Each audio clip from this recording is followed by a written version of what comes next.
Despite Guy de Maupassant's The Necklace being written in the late 19th century, this story successfully transports its moral lessons to modern life.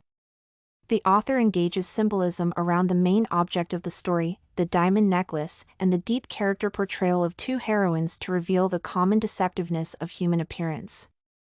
Situations of Mathilde and Madame Forestier described in the story demonstrate two psychologically different origins of deception. By analyzing motivation, attitudes, and consequences of deceit in this story, it becomes evident that the difference between clever dishonesty and open hypocrisy affects public perception and grows into major social stratification even nowadays. Condemned by de Maupassant, Mathilde, the protagonist, represents a hypocritical origin of deception for which she receives the punishment of living in poverty. Irawan characterized her as full of envious resentment, having materialistic obsession and unappreciative and selfish tendencies. Thus, heroine strives to obtain a luxurious look deceitfully with the intention to lie and brag about her social status. Mathilde's greed and vanity is punished with deprivation her of both her wealth and recognition. During the ball, all the men were watching her, asking her name, trying to get introduced, while 10 years later Madame Forestier replies to her, "You must be mistaken." Two situations of Mathilde being around people depict that earlier multiple men would wish to talk to her, but then even a former friend does not recognize her.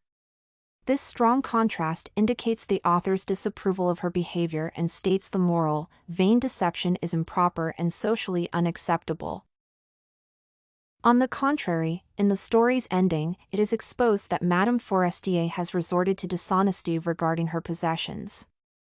Of course, the initial motive for buying a fake diamond necklace was similar to Mathilde's, to get beauty and attention, but Madame Forestier's image allows to state that her intention was not to imitate a higher social class.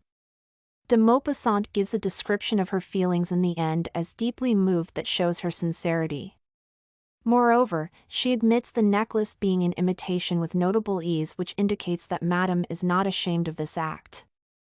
Equally important to notice is the implications of her attitude after 10 years. She is still young, still beautiful, still attractive. Unlike Mathilde, she had not lost any of her charm and pride, which leads to a conclusion that small deceit can be harmless and comply with the rules of morality. Although the characters' experiences may be controversial, the premises of their actions can be reasoned within their cultural background.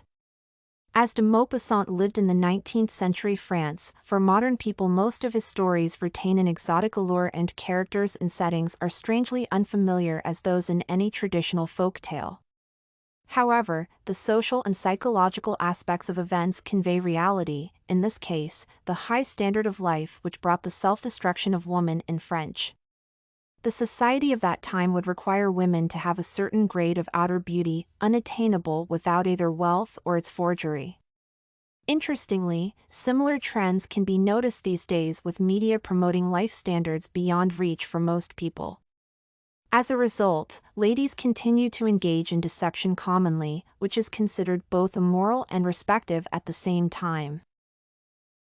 To sum up, the necklace is a demonstration of different approaches to deceit. A greedy, selfish motive is inappropriate and punishable, a minor, open and not conceited intention is not shameful.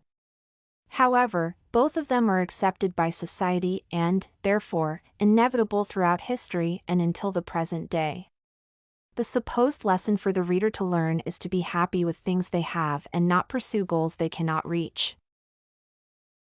Everything you need for studies, essay samples, writing tools, and tips, you can find at studycorgi.com.